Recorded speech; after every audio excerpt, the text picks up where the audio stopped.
단기 호재이기도 하고 중장기적인 상승의 모멘텀이기도 하다라고 생각하는데요. 긴 호흡에서 보면 하나에어로스페이스는 정말 많이 오른 주식입니다. 최근 5년 사이를 기준으로 해보면, 물론 작년에 뭐 10배씩 오른 종목들이 있긴 했지만 최근 5년 사이로 해보면 계산은 안 해봤지만 아마 제일 많이 오른 주식이 아닐까 싶습니다. 하나에어로스페이스가 그렇게 올랐던 배경에는 2022년에 러시아 우크라이나 이제 전쟁이 시작이 되었고 전 세계적인 진화학적인 상황들 이 계속 안타깝지만 안 좋은 방향으로 흘러갔고 미국도 이제 여러 가지 위기감들을 느끼면서 이제는 좀 전략을 수정하고 미국이 전면에 나서는 분위기가 됐고 이런 와중에 한국이랑 할 수 있는 여러 가지 역할들이 한국이 이제 많이 생겼는데 거기서 하나가 전면에 나서는 분위기이기 때문에 가치를 인정받는 것 같고요. 하나에서의 구조를 보면 방산이나 조선 같은 이런 계열사들에서 하나에어로스페이스가 중간 지주 역할을 하고 있습니다. 방산에 대한 부분을 대부분 담당하고 있고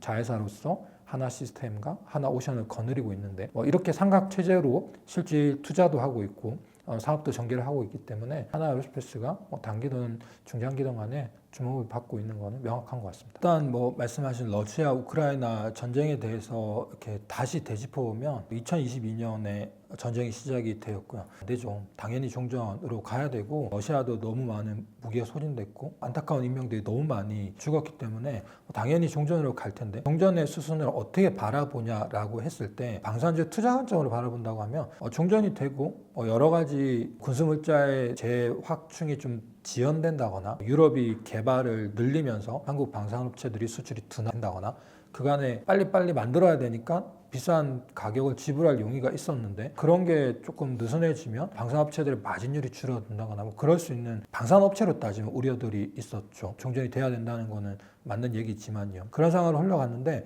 이게 시점에 따라서는 종전이 얼마나 빨리 되냐 아니면 잘 안 되냐 이런 걸로 실제 뉴스 흐름에 따라서 주가들이 왔다 갔다 했어요. 그리고 이제 트럼프 대통령이 이제 2기 당선이 되는 시점에서는 그게 정말 종전이 될 것 같은 이야기들을 하다가 또 잘 안 되니까 또 엎치락뒤치락 했고요. 그리고 지금도 이제 마찬가지 상황인데 더 종전으로 가까이 가고 있는 거죠. 종전이 될 가능성이 크죠. 근데 구조적인 상황들이 중요하다고 생각하는데 이 구조적인 상황들을 되짚어 보면은 종전이 평화인가라고 했을 때 그거를 확신할 수는 없어요. 왜냐하면 왜 종전을 하는지를 따져봐야 되는데 왜 종전을 하냐고 했을 때 이게 정말 평화를 바라는 종전인가? 아니면 여러 가지 상황들을 타개하기 위한 건가 했을 때 그걸 확신할 수가 없거든요. 그러면 종전 이후의 상황들을 생각을 해봐야 되는데 종전 이후의 상황들은 다시 더 큰 관점에서 보면 자유롭게 무역을 하고 서로 간의 교육이 확대되면서 에너지도 마찬가지고요. 이게 세계가 좀 더 세계화의 방향으로 다시 돌아갈까? 그럴 것 같지가 않은 거죠.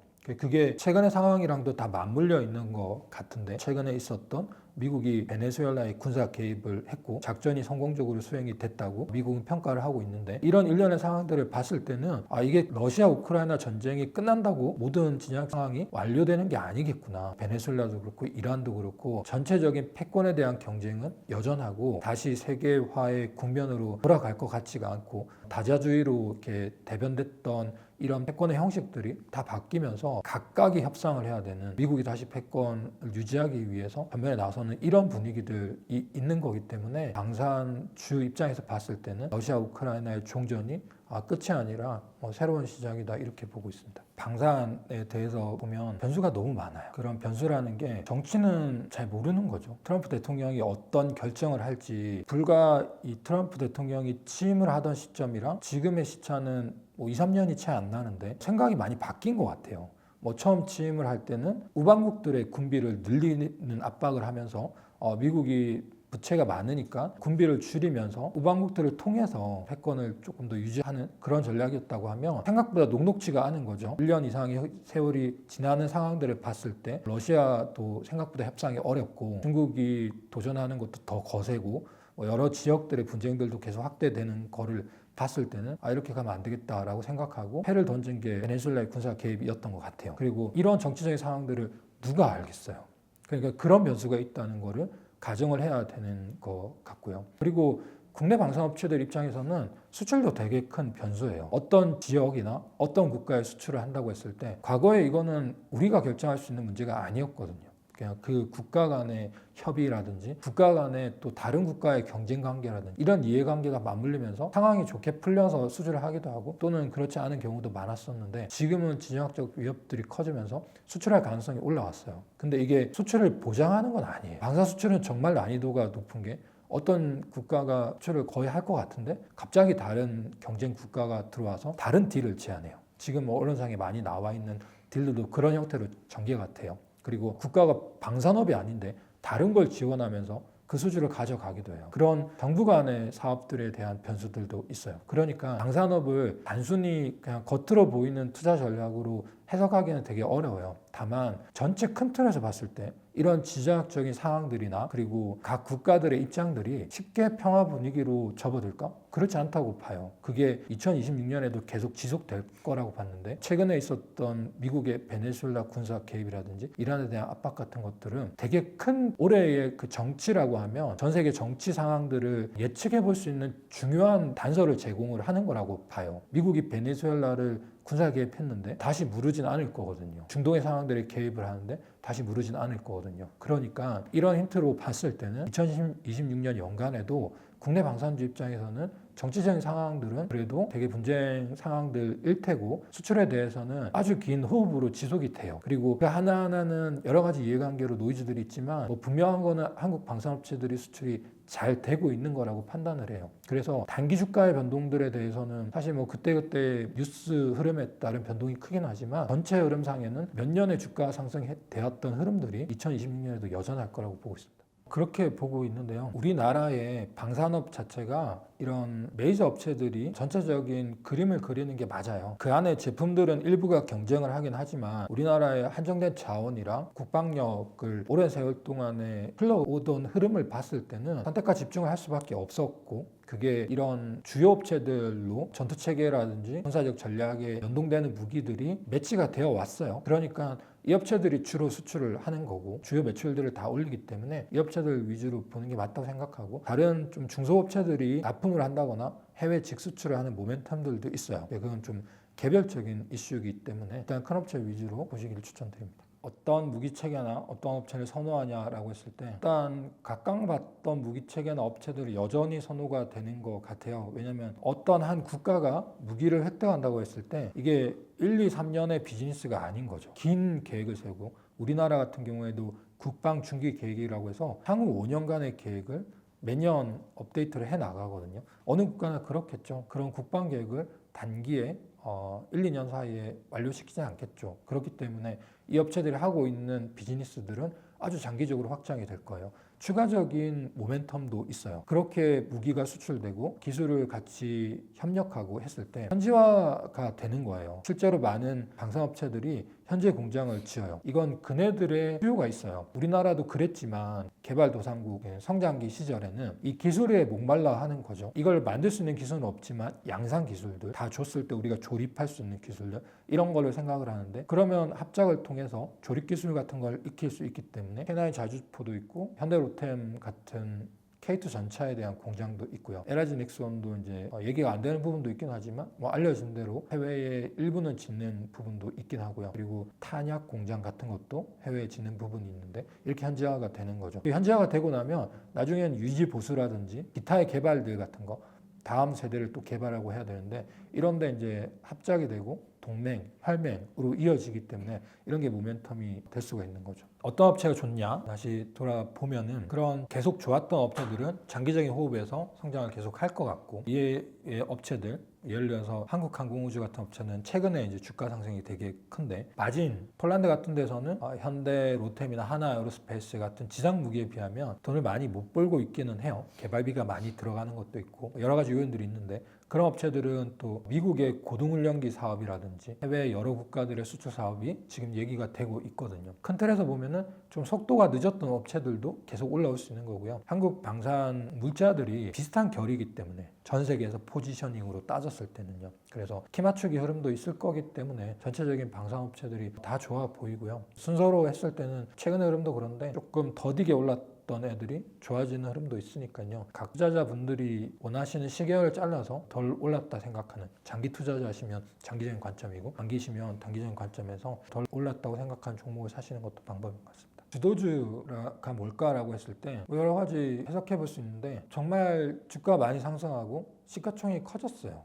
그런 면에서 봤을 때는 근 몇 년 사이에 조선, 방산, 원전을 묶어서 조방원이라는 용어도 만들어서 얘기를 하는데 이런 흐름들은 계속 가긴 할 것 같아요. 그리고 이거는 주도주다 아니다를 단정하기보다는 이 상황들이 어떻게 흘러가는지를 봤을 때 이게 쉽게 완화되지 않을 것 같다라는 거예요. 물론 반도체나 전력 설비 같이 구조적으로 AI라든지 데이터 센터, 미국의 리쇼어링이나 아니면 인프라 재투자 같은 그런 메가 트렌드 같은 흐름이 있죠. 그런 영역들이랑 비교를 해봤을 때 지정학적인 상황들은 2026년에도 여전히 불안하고 그 상황들이 지속될 거기 때문에 정확히 이게 어떤 요인 때문에 주도주다 아니다라고 단정하기는 어렵지만 이 2022년 이후 상황들이 2026년에도 여전히 지속되고 있다. 안타깝지만 그게 현실이기 때문에 방산 선호도 입장에서 여전히 앞쪽에 있다고 봅니다. 그 말씀 주신 이제 마스가라는 게 군함인 거죠. 그리고 그 군함이 지금 앞서 논의했던 것처럼 이 방산과 다 연결돼 있는 거죠. 미국이 패권을 유지해야 되고 그 패권에서 군사력이라는 거의 기본이 해군력인데 이 해군이 군함을 적절한 시점에 잘 투입을 시켜야 되는데 조선업이 제대로 돌아가지 않다 보니까 이 군함 건조에 대한 경쟁력이 많이 도태가 됐고요. 이 부분에 대해서 이제 새롭게 자각을 하고 군비를 늘리는 거에 군함을 한 축으로 삼고 있는데 그걸 협력할 수 있는 국가가 거의 없는 거죠. 조선산업은 지금 하겠다고 해서 할 수 있는 게 아니거든요. 오랜 세월 동안의 기술적, 생산적인 노하우를 쌓아와야 되는 건데 그러니까 미국 입장에서 봤을 때는 그걸 같이 할 수 있는 파트너가 지금 전 세계적으로 봤을 때 배를 제대로 만들 수 있는 국가가 한국, 중국, 일본 이렇게밖에 없는데 중국은 경쟁 체제이기 때문에 협력을 할 수가 없고 일본도 이제 조선업이 많이 쇠퇴를 한 상황이기 때문에 실질적인 파트너로 한국밖에 없는 거죠. 그래서 이것도 안에 들여다보면 디테일한 협의들이 굉장히 많지만 큰 틀에서 봤을 때는 마스가라는 미국의 군함 조선업 재건이 한국을 빼놓고는 설명할 수 없는 상황입니다. 그것도 있어요. 보통 이제 특수선이라고 표현을 하면은 군함만 얘기하는 건 아니거든요. 보통 조선 업체들이 매출을 분류할 때 상선, 특수선, 해양 뭐 이런 식으로 구분을 하면 그 특수선 안에는 군함, 잠수함에 이런 세빙선 같은 것도 포함이 돼요. 일부가. 그래서 그게 조선사별로 어느 정도 향후에 커질 사업이라고 생각해요. 지금 많이 얘기가 되고 있는 북구 항로 같은 것들이 쉐빙 기능을 어느 정도 갖춰야 되기 때문에 이게 앞으로는 큰 먹거리가 될 거라고 생각합니다. 비방산 사업에 대해서 보게 되면 말씀하신 것처럼 현대로템은 철도 사업을 갖고 있어요. 그리고 이 철도 사업은 오랫동안 돈을 제대로 못 벌었어요. 국내는 이게 과점 영역이긴 하지만 정부가 단가를 제대로 이제 측정하는 데 보수적이었고 해외는 중국과의 경쟁이라든지 철도 시장에서의 입지 같은 것들 이런 것들이 어려움을 겪었는데 지금은 대부분 해소가 되고 이제 이익이 증가하는 방향으로 가요. 현대로템의 철도 사업 매출이 크게 성장할 거라고 보거든요. 왜냐하면 잔고가 되게 많아요. 그래서 이 부분을 기대하는 요인이고요. 나머지는 한국항공우주 같은 경우에는 민항기의 기체 부품, 보잉이나 에어버스 같은 민항기에 이제 들어가는 거죠. 이 영역도 있는데 코로나 팬데믹이 지나가고 나서 다시 여행 수요가 재개가 되면서 이 부분도 부각을 받을 수 있는 요인인데 보잉이 아직 생산이 다시 되게 되는데 좀 시간이 걸리는 것 같아요. 에어버스는 많이 늘었고요. 그래서 이 부분도 나중에는 이제 기대 요인이 될 것 같고요. 그 외에는 하나 에어로스페이스는 여기도 민항기 엔진이 들어가는 영역들 있고 LIG 넥슨은 순수 방산업체에 가깝고요. 하나 시스템은 ICT 비즈니스를 하는데 이거는 성장이 아주 크진 않습니다. 일단 뭐 저희 쪽에 해외 업체들을 커버하는 LS가 또 있기도 하고요. 저도 로키드 마틴 같은 거는 이제 보고 있는데 대략적으로만 말씀드려 보면은 일단 유럽 방산 업체들, 독일의 라인메탈 같은 업체들이 유럽의 군비 재무장 수요 증가 때문에 주가가 급등을 했었어요. 그리고 지금도 좋은 흐름인 것 같아요. 어쨌든 유럽은 미국 없는 안보를 얘기하고 있고 우크라이나랑 접경이기 때문에 정말 이 전쟁이 그네들의 문제인 거죠. 그리고 장기적으로 2차 대전 이후에 군비를 감축 또는 유지하는 방향으로 지속을 해왔기 때문에 이런 흐름에서 지금 재무장하는 게 라인메탈 같은 유럽 업체들한테 큰 수혜가 될 것 같고요. 미국 방산업체는 이제 좀 좋아질 것 같아요. 그간의 흐름을 보면 트럼프 2기 행정부의 초기 방향은 우방국들이 돈을 더 내고 우리는 그러니까 무임승차하지 말라는 거죠. 그래서 우리는 그동안 이 안보에 대한 인프라 비용 같은 거를 공공재 성격으로 지불을 했는데 무임승차자들이 많아지고 우리가 이 부담을 계속 지는 게 맞지 않기 때문에 관세를 높인다든지 그런 압박을 통해서 쪽에서 군비를 높여가지고 우리가 이걸 환입받아야 된다는 입장인 거죠. 그런 관점에서 보면은 미국 방산업체들은 상대적으로 조금 약할 수밖에 없었던 거죠. 국방비가 줄어들게 되면요. 근데 최근에 아주 최근에 이 스탠스가 이제 바뀌는 거죠. 미국이 그게 될지 안 될지 모르겠지만 국방비를 대폭 증액이라고 힘에 의한 이제 견제를 하기 시작하면 미국 방산업체들 입장에서는 그게 좋을 수 있는 상황인 거예요. 그래서 예전에는 유럽 방산업체, 지금 미국 방산업체가 좀 좋아지는 흐름인 것 같습니다. 그런 뉴스를 가지고 매매를 했을 때 제 경험상은 성공률이 떨어져요. 왜냐하면 사전에 이미 반영되기도 하고요. 그게 실제적인 가치가 그만하지 않는 경우도 있어요. 그래서 뉴스에 반응하는 게 수익률에 큰 기여를 하지는 못해요. 장기 투자하는 거 좋은 거 같고요. 대신에 장기 투자하려면 방향을 맞춰야 되는데 그래서 지금 긴 얘기들을 드린 게 방향에 대한 얘기들을 말씀을 드리는 거죠. 그래서 방향이 어떻게 흘러가는지에 대해서 곱씹어보면 될 것 같아요. 이거는 누가 정보를 더 갖고 있느냐의 문제는 아닌 것 같거든요. 전 세계의 상황들을 모든 사람들이 다 보고 있는 상황에서 이 장기적인 흐름들을 생각해 보는 거니까 정말 상하로 가야 되겠지만 안타깝지만 저는 그게 쉽지 않다라고 생각하는데 그런 흐름들을 생각해 보시고 장기적인 관점에서 투자를 하시면은 이미 몇 년 사이에 그게 너무 많이 입증이 됐어요. 그리고 단기 뉴스들은 오히려 반대로 투자하시는 게 이득일 수 있어요. 예를 들면 동전이 된다. 그럼 평화가 오는 건가? 근데 제가 장기적인 관점에서 평화가 쉽지 않다라고 나름대로 생각을 했어요. 그러면 그게 기회가 될 수 있는 거죠. 동전에 대한 이야기로 주가가 빠졌어요. 그러면 그게 매수 찬스가 될 수 있는 거죠.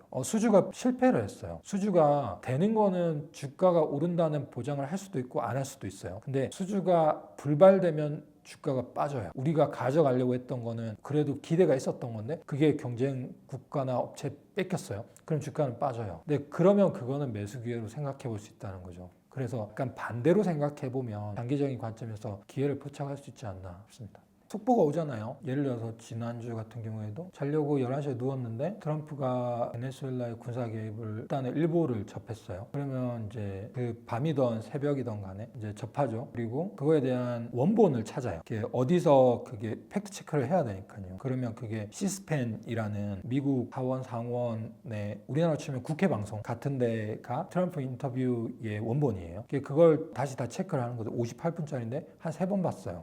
그거 보고 지금 흘러가는 상황들을 판단하죠. 그리고 관련된 것들을 이제 앞 상황들을 아니까 이제 흐름들을 체크를 하고 어떻게 흘러갈까 시나리오 세워보는 거죠. 대개는 이렇게 하고요. 지금은 너무 많은 정보들이 오픈돼 있기 때문에 이게 뭐가 진실이고 아닌지를 구분하는, 그리고 그게 단순히 지금의 하루짜리가 아니라 전체적인 흐름이 어떻게 흘러가느냐를 봐야 되는데 그거는 누구든 다 맘만 먹으면 다 접근 가능한 정보들이고요.